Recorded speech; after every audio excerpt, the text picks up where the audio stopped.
Hello students, welcome back to learn with Shweta. और आज के इस वीडियो में हम स्टडी करने जा रहे हैं इंग्लिश एनसीईआरटी क्लास 8th का poem the duck and the kangaroo. तो सबसे पहले हम इंट्रोडक्शन देख लेते हैं इस पोएम का। Out on a long pleasure trip, the kangaroo, thou happy to carry the duck all the way on the tip of his tail, is weary of her wet feet. What will the duck do to make the kangaroo feel comfortable over land and sea? Let us find out how they go about it.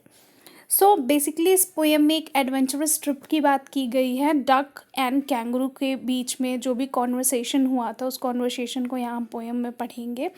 और जो kangaroo होता है वो अपनी tell की tip पे duck को बिठा के और उसको मतलब एक बहुत ही एडवेंचरस और प्लेजरेबल ट्रिप पे लेके जाता है।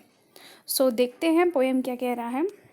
सो said the duck to the kangaroo, good gracious, how you hop over the field and the water too, as if you never would stop. My life is a bore in this nasty pond, and I long go out in the world beyond. I wish I could hop like you, said the duck to the kangaroo. सो यहाँ पे जो duck है वो kangaroo से क्या कह रहा है। सबसे पहले तो आप ये देख लीजिए, जो ग्रेसियस लिखा हुआ है, गुड ग्रेसियस। ग्रेसियस का मतलब है कि बहुत ही ज़्यादा सरप्राइजिंग तरीके में, और जैसे होता है ना वाव फैक्ट, उसको बहुत अच्छा लग गया था, इस तरीके से सरप्राइज होके वाव तरीके से उसको वो वहाँ पे बता रहा होता है। उसके बाद हॉप का मतलब होता है जंप करना। बोर का मतलब सबको पता है बोर होना। एंड नेस्टी पॉन्ड मतलब बहुत ही डर्टी पॉन्ड। ठीक है। सो यहाँ पे जो डक है वो कैंगरू से कह रहा होता है कि कितनी अच्छी बात है कि तुम इतने सरप्राइजिंग तरीके से जंप करते हो। हॉप का मतलब होता है जंप करते हो। फील्ड में भी जंप करते हो, वाटर्स में भी तुम जंप करते हो। As you if never would stop, और तुम कभी मतलब थकते भी नहीं हो, स्टॉप भी नहीं होते हो, अपना काम करते रहते हो। ये कितनी अच्छी बात है। My life is a bore in a नेस्टी pond, मेरी जो लाइफ है वो बहुत ही ज़्यादा बोर है इस गंदे से पॉन्ड में। And I long to go out in the world beyond, और मैं भी इस वर्ल्ड में घूमना चाहता हूँ, पूरी दुनिया को देखना चाहता हूँ। आई wish I could hop like you, मैं भी ऐसी तमन्ना रखता हूँ, ऐसी इच्छा रखता हूँ कि मैं भी तुम्हारी तरह हॉप कर सकूँ, said the duck. I wish I could hop like you, said the duck to the kangaroo. So ये सारी बातें जो डक होता है वो कैंगरू से कहता है। Okay, please give me a ride on your back, said the duck to the kangaroo. अब फिर से जो डक है वो कैंगरू से कहता है कि प्लीज़ आप मुझे अपनी पीठ पे बिठा के एक राइड पे ले चलो। I would sit quite still and से नथिंग बट क्वैक।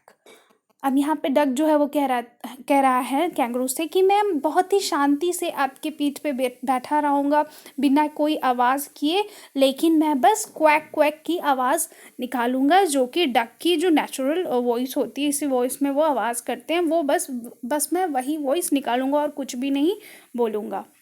नेक्स्ट क्या होता है। The whole of the long day through, and we would go to the Dee and the Jelly Bolly over the land and over the sea. Please take me on a ride, oh do, said the duck to the kangaroo.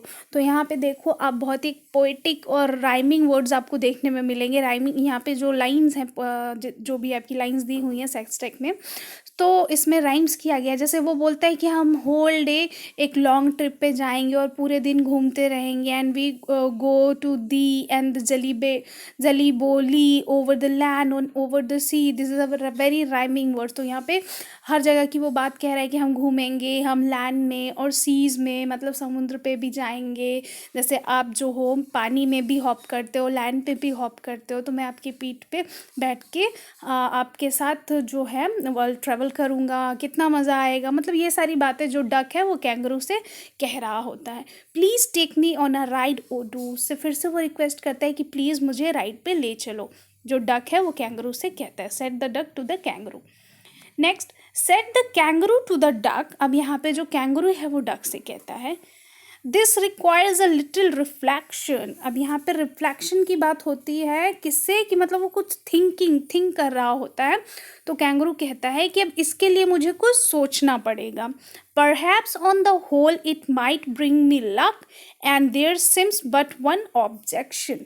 तो यहाँ पे जो है kangaroo वो कहता है कि चलो तुम्हारी सारी बात जो है वो सब ठीक है, लक पे डिपेंड करता है, लेकिन मुझे एक थोड़ा सा ऑब्जेक्शन हो रहा है किसी बात से। ऑब्जेक्शन का मतलब होता है आपत्ति या फिर problem. Which is if you will let me speak so bold, your feet are unpleasantly wet and cold and would probably give me the rheumatism, said the kangaroo। अब यहाँ पे जो है रोमेटिस का मतलब होता है थोड़ा सा पेन, और मतलब जैसे कि किसी के जॉइंट्स में पेन हो जाना। जैसे हम लोग बोलते हैं हमारे यहाँ एक हमारे यहाँ क्या मतलब बीमारी है एक, जिसको हिंदी में गठिया बोला जाता है। तो उस तरीके जब हड्डियों में पेन होने लगता है तो उसको रोमेटिस बोलते हैं।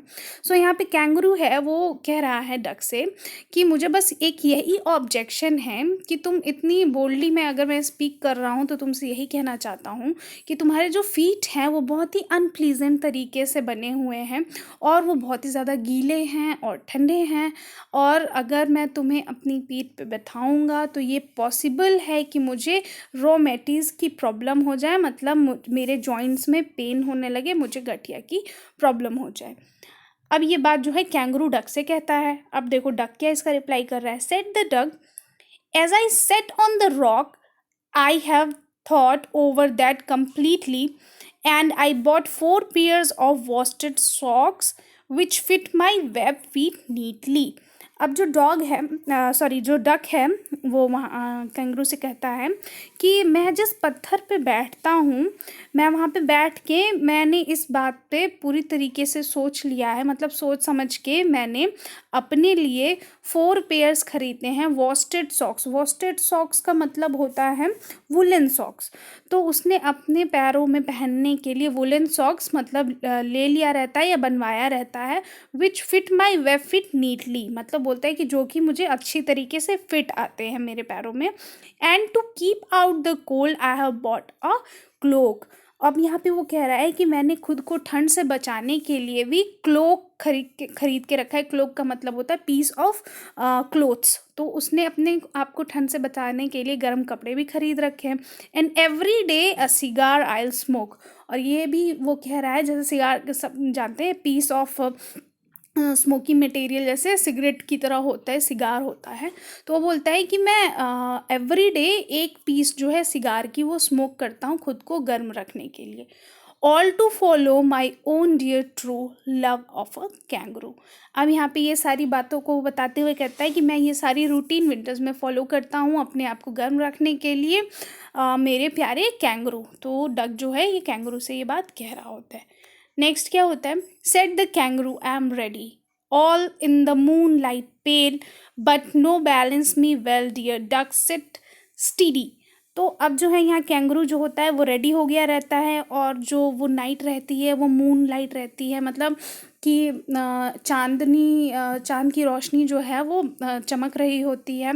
But to balance me well dear duck sit steady and quite at the end of my tail. लेकिन यहाँ पे कैंगरू जो है वो कह रहा है डक से कि अपने आप को बैलेंस करने के लिए मेरी बैक पे एकदम प्रॉपरली बैठना, और एकदम स्टीडी मतलब एकदम स्ट्रेट बैठे रहना। And quite at the end of my tail, और बहुत ही शांति से मेरे जो पूँछ है उसकी टिप पे आप बैठ जाओ। ये बात जो है कैंगरू डक से बोलता है। So away they went with a hop and a bound. अब उसके बाद वो दोनों ट्रिप पे निकल जाते हैं हॉप करते हुए। And they hop the whole world 3 times round, और वो पूरे वर्ल्ड का जो चक्कर है वो 3 बार लगाते हैं हॉप करते हुए। And who so happy oh who as the duck and the kangaroo. So यहाँ पे जो ऑथर हैं सॉरी जो पोएट हैं एडवर्ड लियर, तो ये हमसे क्वेश्चन कर रहे हैं कि अब आप बताओ कि who is so happy, kangaroo ज़्यादा हैप्पी है अब या फिर डक। तो डक बहुत ज़्यादा हैप्पी है क्योंकि उसने अपने लिए मतलब कैंगरू से रिक्वेस्ट करी और उसकी बात को कैंगरू ने मान लिया। बेसिकली मतलब इसका मोरल ये है कि हमें अपने नेचर को बहुत ज़्यादा पोलाइट रखना चाहिए। अगर हम पोलाइट रहते हैं या किसी से भी पर्सन से पोलाइटली बात करते हैं तो हमें सामने से भी पॉजिटिव रिस्पॉन्स मिलता है। अगर हम पोलाइट नहीं रहते या फिर किसी से रूड तरीके से बात करते हैं तो सामने वाला पर्सन या जिससे भी हम बात कर रहे हैं वो हमारी हेल्प करने के लिए कभी भी तैयार नहीं होगा। तो अपने आप को हमेशा पोलाइट रखना चाहिए और इसमें लास्ट में जो डक जो है वो बहुत ही ज़्यादा हैप्पी होता है। सो इस तरीके से हमारी ये पोएम कंप्लीट होती है। अगर आपको पोएम का एक्सप्लेनेशन अच्छा लगा हो तो अपने फ्रेंड्स के साथ शेयर करिए, चैनल को सब्सक्राइब करिए और हाँ, कमेंट करके बताइए कि आपको पोएम कैसा लगा। Thank you so much.